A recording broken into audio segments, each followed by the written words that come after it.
Morning, everyone. Thank you for those of you that are just joining us. Before I hand over to Simon and Fraser to look at the Unicorn UK income strategy, one piece of housekeeping. This call is for professional investors and eligible counterparties only. Any views expressed in this communication are those of the fund manager and are subject to change without notice. They are not necessarily the views of Unicorn Asset Management and do not constitute investment advice. Your capital is at risk. Past performance is not a guide to future performance. With that piece of housekeeping out the way, thanks very much for joining us, everyone. With these portfolio update calls, what we really try to do is jump straight into the fund. If you need a sort of a refresher or a recap or an introduction at all to the Unicorn UK income strategies, then we have videos on the website, which we recorded recently. But really, we're going to look at recent performance, portfolio construction, what the managers are seeing out there in the world at the moment. Obviously, it's been an interesting week in a very interesting year, and open up to you as investors and potential investors to ask any questions that you may have about the strategy. That is enough from me. I'm going to hand over to Simon and Fraser. They're going to give us an update for around the next 20-25 minutes, and then we should have a bit of time for some questions at the end before we look at the Unicorn UK Smaller Companies Fund. Simon, Fraser, over to you. Brilliant. Well, thanks, Alistair, and morning, everyone, and thanks for your time. I think we'll cover the first few slides fairly quickly. I think they're largely setting the scene in terms of what's happened with dividends so far this year. And there's a little bit of repetition with the presentation we did last week, which was more general on the UK dividend market. And then towards the end, we'll get into the more interesting stuff, which is how this has affected us and how our portfolio companies are performing at the minute. But a quick recap here, nothing has changed here in terms of the high conviction, very active approach that we take to the income sector. Small and mid-cap weighting consistently higher than you'll see elsewhere within the broader market. So no change to the key facts. And as Alistair said, if anyone wants a more detailed run through of any of these, then we're more than happy to do that at another time. But the key message is it's largely unchanged. The performance over the long term has been pretty strong. Anyone that's just seen Alex and Fraser's UK growth presentation will be alive to the fact that small cos and anything further down the market cap scale does tend to be hit harder in periods of volatility. But also the positive side of that is they recover quickly as well. And that's a trend we expect to continue with the income fund and its small and mid cap weighting as you get some more clarity regarding the pandemic situation and further vaccine developments. But very strong long-term performance. I'm sure everyone does run their own numbers on this, but even with dividends extracted, a pretty decent level of return as well. Yeah, I mean, Style Analytics, Skyline, again, no changes to this in terms of our approach. We're an income fund, but we do like companies that have the ability to grow organically themselves over time. So we screen well from a growth angle as well. The quality angle is there. We like high quality, IP rich market leaders in their individual field. So no surprise for us to see that, again, compared to the market, we screen well on quality. The valuation and yield stuff is moving around a little bit at the minute, it's fair to say, but over the longer term, we've delivered, very strong income, and we'll touch on exactly how the recent events have affected us this year as well. And I would say that the dividend outlook, certainly for the fund, we think is preferable to what you'll see in the broader market. But again, we're going to go into more detail there. But I think the points to take away from here are that there's no real change in terms of the kind of third-party analysis of how we're running the fund. Yeah, I suppose this is the story of the year for us, in the fact that COVID has brought about such change and disruption to companies, to the market in general, that it really did become, I suppose, the crossing the Rubicon point for so many companies out there. So many companies that if you've listened to us over the last 10 years, you would have heard us say this a great deal of times, that larger companies further up the market cap scale, not just them, but broadly them, that people rely on for their dividend payments, were paying an unsustainable level of dividend. Earnings weren't covering dividends, or were covering them, but by wafer thin margins. And every quarter there's a well-respected report done by Link Fund Services on dividends in the UK. And I suppose the smoking gun from this, the one released in the middle of the year, was companies have used 2020 as an opportunity to reset excessive payouts at more sustainable levels. Now, what I will say is that, we all know that the UK dividend market has been incredibly disrupted and fallen a great deal over this period. What we see within the income fund has been a cessation, a pausing of dividend payments rather than a permanent rebasing, which is what I'd really draw your attention to, and marks the rest of the market behaviour away from the portfolio that we run here. Yeah, and that UK dividend fall of 45%, again, we go into that in a lot more detail on a few slides' time.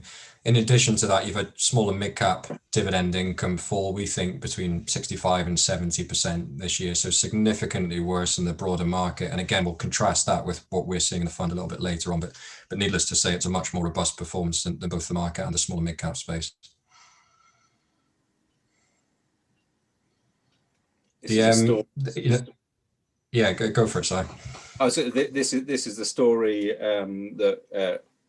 that I was just alluding to on the previous slide. And again, if you have seen us at any point over the last 10 years, you'll be very, very alive to this as well, that there has been a concentration risk and over-reliance on a set number of sectors and holdings of individual companies for dividend income for a very long period now. And this is the picture at the beginning of this year. And on the left-hand area of the slide, you have got the matrix there, with the right-hand column of that shows which of these companies were held within top 10 positions as a proportion of the UK equity income sector. And you can see the likes of Shell and BP at 45 and 50%, not just within funds, but within the top 10. So incredibly highly weighted positions. And we know what's happened to them over this year. And again, I'll just emphasize, that is a permanent shift, a permanent rebasing, and from which you will see a slower recovery. You've had it across the sectors as well. So if you look on the right-hand side, oil, gas and energy, mining, large banks, these are sectors that we don't have any or minimal exposure to. These are sector exclusions for us. So immediately very differentiated with our market cap focus, but again, with the sectors we exclude, differentiates us further from the large portions of the dividend paying market, which has felt the most acute pain.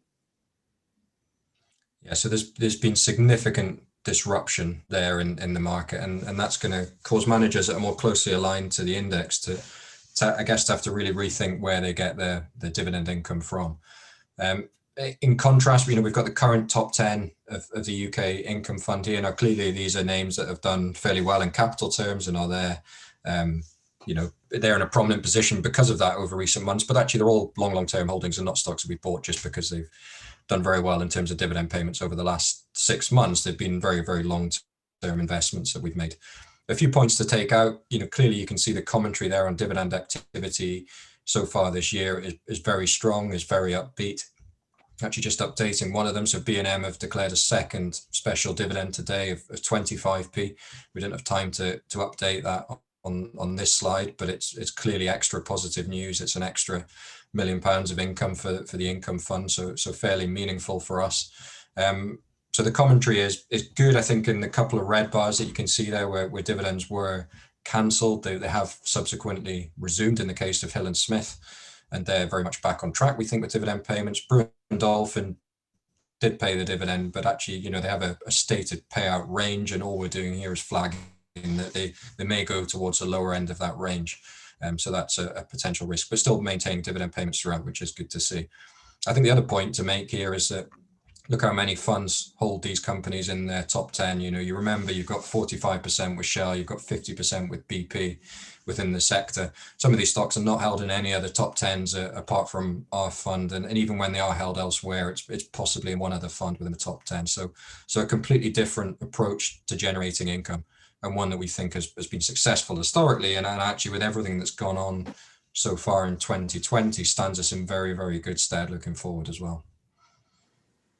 Yeah, and this is what's happened to the market, and put back in context, in very historical context here. You can see that drop of 45% we mentioned earlier on last year. And that really takes us back to sort of between 2010 and 2011. So it does set the market back a decade. And then you can see the recovery that the market's expecting. And there's quite a band here. I think it goes, bottom estimate of recovery is about 6%, top is about 8%. So I think we just took the midpoint there. That's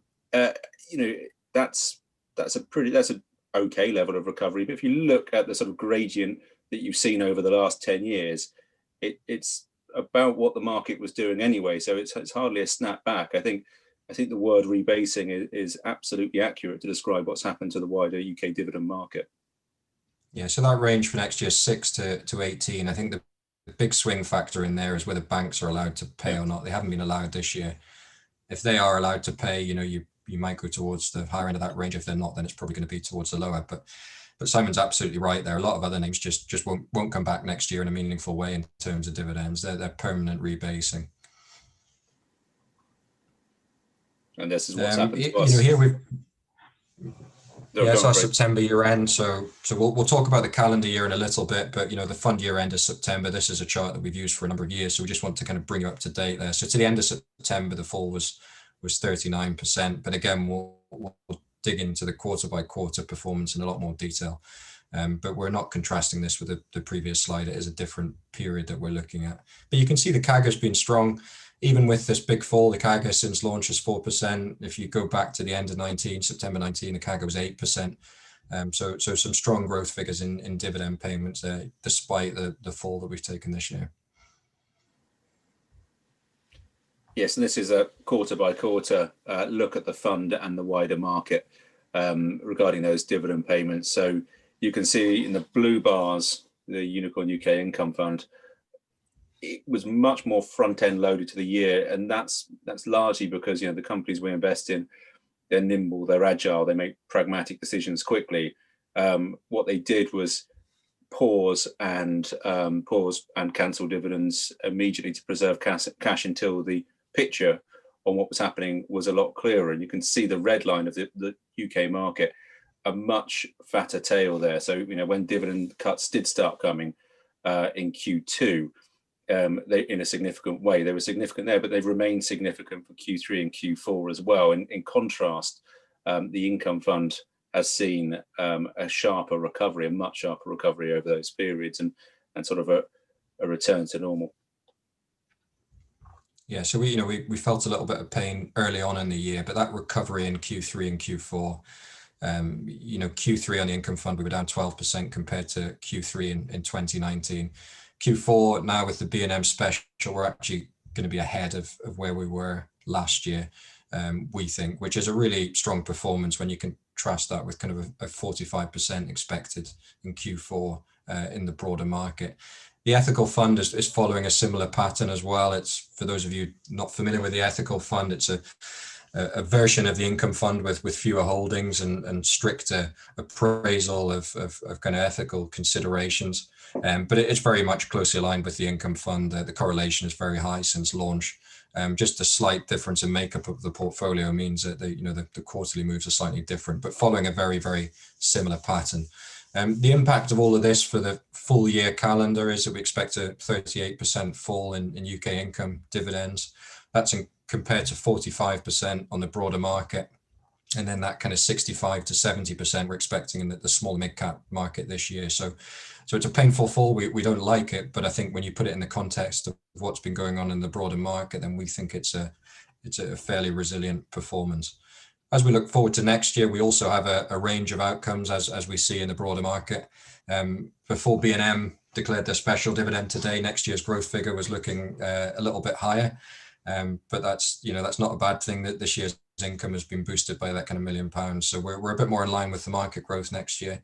I think one observation that we have with income and income forecasts is companies tend to be fairly prudent in forecasting. And I think that'll be the case more than ever just now. So we generally see upside to a year as it progresses. Clearly this year has been different, but observations from other years are that we we use consensus forecast for our dividend forecasting, and we generally see upside to that as the year progresses. So we're looking forward to the dividend market with confidence in 2021.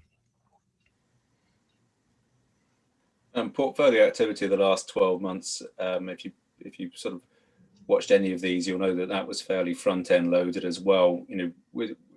When the severity of the pandemic became clearer, we took a very decisive action on the portfolio of looking at companies' end market risk and their balance sheet risk as well. And any with a combination of the two of those, debt that would become more burdensome in a lower revenue environment, or combined with companies that had a materially diminished end market, we sold quickly, with almost all of that activity occurring in March.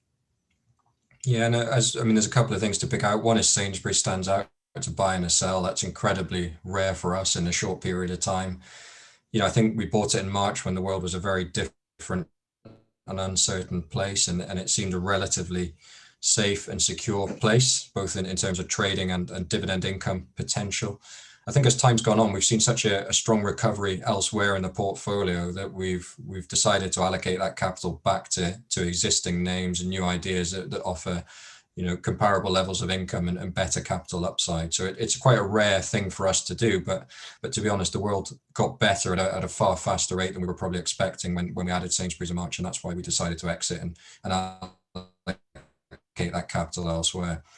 The other point to make is this only really tells half the story. It's not just about names in and out of the portfolio. It's also about what we're doing with existing names. And as always, we've been active, and we think in improving performance by activity.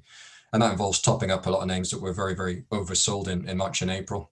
Some of them which we've taken profits in, given the strong recovery subsequently. But as always, I think just in terms of turnover, it's not just about the names in and out. There's a bit more to it than that. And we have been active in both areas. I think the next couple of slides talk about the groupings. So we've talked about these in the various different updates that we've done over the past kind of 6 or 7 months. 3 groups: continuity, where companies are continuing to trade largely as normal, dividends are paid as normal. The pandemic hasn't had a huge effect on their ability to trade or pay dividends. Resilience, where it's had a bit more of an impact, but dividend payments are continuing, just probably at a slightly lower level than we would have expected at the start of the year. And then recovery, where there's been a more significant impact and dividend payments have been temporarily paused until there's a clearer picture.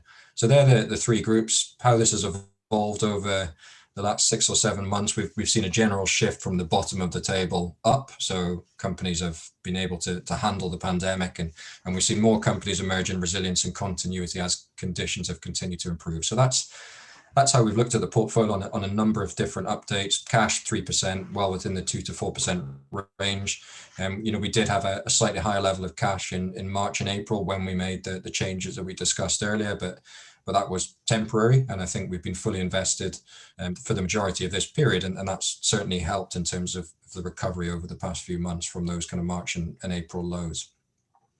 I think on the next slide, what's interesting is to look at how these groups have contributed to performance.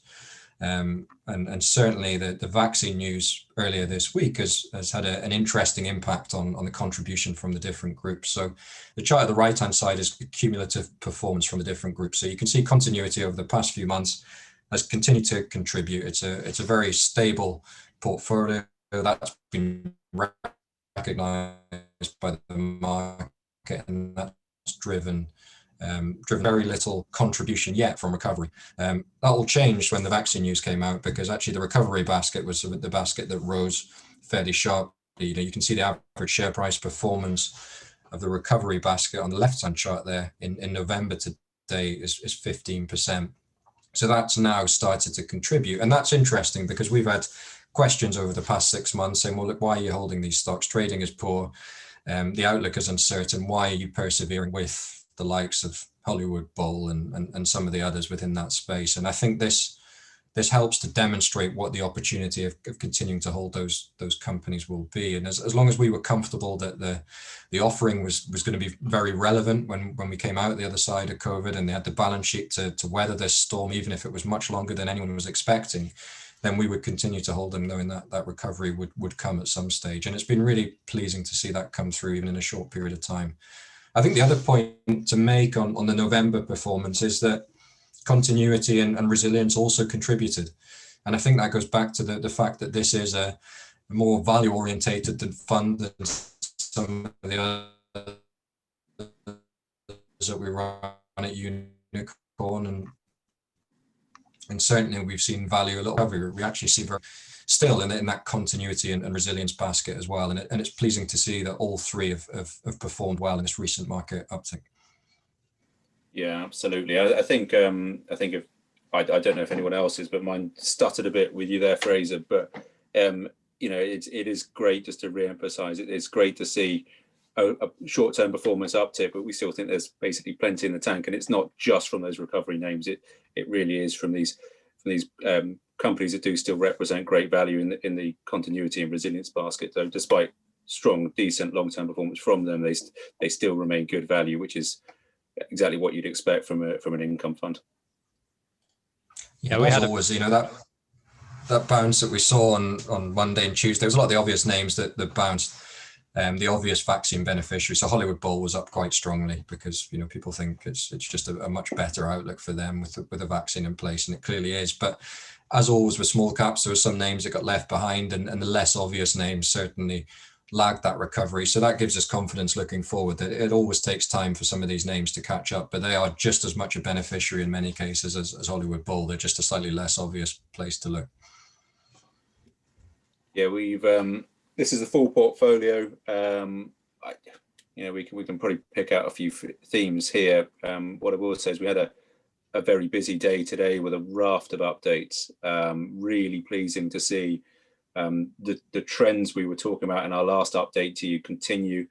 We had, I think, three or four maybe 4-month trading updates announced this morning, and in all of them, either the trends of improvement had continued or you'd seen activity on par with the 4 months compared to last year as well, which is obviously really pleasing. And I think heading back to the end of June or whenever that period started would have been you just wouldn't have expected that. And I think it really is pretty tremendous to see.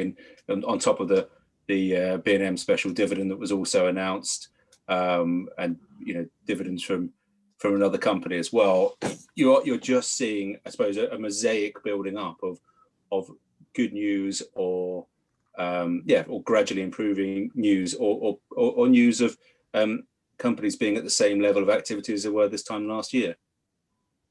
Yeah, so to pick out a few of those names, Hill and Smith had a strong trading update today. Marshall's strong trading update. Clipper, strong trading update, clearly growing at a good rate. I think 20% top line growth, benefiting from the growth in online retail. Vesuvius showing strong recovery in industrial activity. That was out today. 3i declared a dividend in line with expectations. That was news out today, and a good uptick in the portfolio NAV, which is clearly part of the investment case. B&M, very strong trading. We've talked about this a few times during this kind of past 6 or 7 months. And that kind of surprise special dividend as well, just due to that kind of strength in trading. Regional REIT declared a dividend in line with what we're expecting today, and we think that's one of the value opportunities in the UK at the moment. And that was all just updates out in one day, but hopefully it helps build a picture of the kind of themes that we're seeing coming through. I think the overall observation is that companies are seeing revenue recover at a faster rate than we were expecting in March and April. And also they're overachieving still on kind of cost efficiencies and balance sheet initiatives to overachieve in that respect as well. And combined, that paints a pretty solid picture. Thanks, Fraser. I think just in the interest of time, given that we've got 5 minutes left, the next couple of slides for those people that have joined us recently or even not that recently will be very familiar with the UK's place within global equity markets, that discount of the UK markets to the rest of the world. that has obviously been sort of gradually growing and growing since the 2016 Brexit referendum, relatively unchanged, and the opportunity set that you are still seeing in smaller companies. We've got a couple of questions, so perhaps if I can just put a few questions to you, and then we'll wrap things up with some concluding remarks. First question is, I'll put this one to you, Simon. Are some UK businesses getting ahead of themselves given no Brexit resolution as of yet? That's a good question. It's a bit barbed. I'd say that from all the investing companies we speak to, they almost universally would prefer an orderly Brexit exit with agreements in place. And on a personal level, I think that's probably what's going to happen as well. I think you'll have a lot of tug of war in the meantime. But even if that doesn't occur, I think you've got so much disruption ongoing at the moment. I think any ill effects will be sort of come out in the wash fairly quickly. And frankly, the management teams that we invest in, that we rate really highly, have had about 5 years to prepare for this. So I think they should be prepared for it. Otherwise, they're not really worth a candle. Fair enough. Fraser, anything to add on that? No, I think that's fair. I think, our average holding period is 5 years.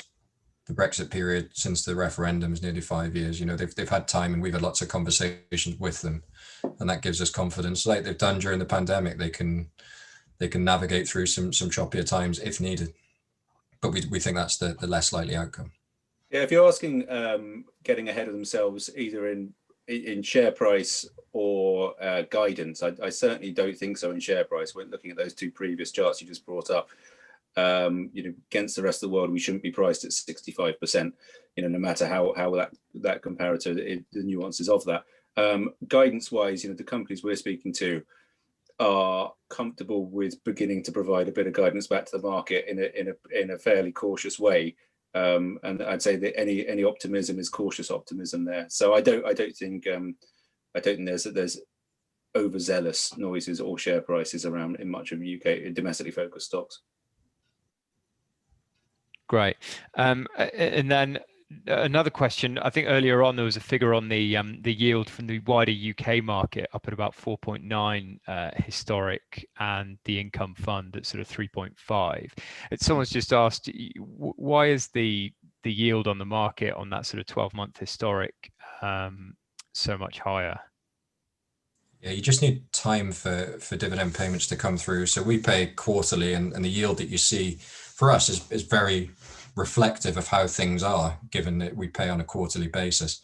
I think other funds out there pay on a less frequent basis, and within our sector and within that higher level, you will still have companies that have not yet reflected what's happened this year. They may pay dividends once a year at the end of the year, and that historic yield is still reflecting 2019 rather than 2020. So we think that figure comes down over time. It's more a timing issue. I think when we look forward and look at the yield of our portfolio compared to the broader market, again, we're comfortable that it's ahead. It's just going to take a little bit of time for some of these falls to come through. And think about BP Shell. They didn't cut straight away, as Simon said. It took time. They did, and that's again going to take time just to wash through in some of those yield figures. Yeah. Great. Look, I think that brings us to the end of the half hour, and wary that I don't want to encroach on Simon's time now for the update on smaller companies. So if I just pass back to you both for the sort of concluding remarks on the income fund and the ethical income fund. Yeah, look, we'll keep it short in the interest of time, but I think as you picked up, the performance trading wise of our investee companies has been strong. The performance dividend wise has been good and ahead of the broader market and significantly ahead of the small and mid cap market. We've seen a taste of the recovery potential in some of our more beaten up names, I guess, in the past few days, but there's still lots to go for there. And actually across the portfolio, not just in that recovery group, but continuity and resilience, we also see significant value within there as well. So I think the outlook and the recovery potential across the portfolio is strong. Corporate activity is an interesting point we've not talked about at the call, but you know, we're seeing more IPOs now than we've done in ages, and also inbound M&A I think is starting to increase fairly significantly in the UK, and I think, you know, we always tend to benefit in periods when that increases, given the IP rich, high quality businesses that we tend to invest in. I think the final 2 points there should really be looked at hand in hand. We don't have to change what we're doing to generate an income, and I think other managers who have previously been focused further up the market cap scale will have to change where they're looking or their process to find dividend income. Thanks very much, both. Thank you, Fraser. And thank you, everyone, for joining us. If there's any questions that we haven't got to, appreciate these portfolio updates can be quite brief. We like to keep them that way so as not to go on too long. But if there's anything we've not been able to address, do get in touch with your contact at LGBR Capital, and we'd be only too pleased to come back to you.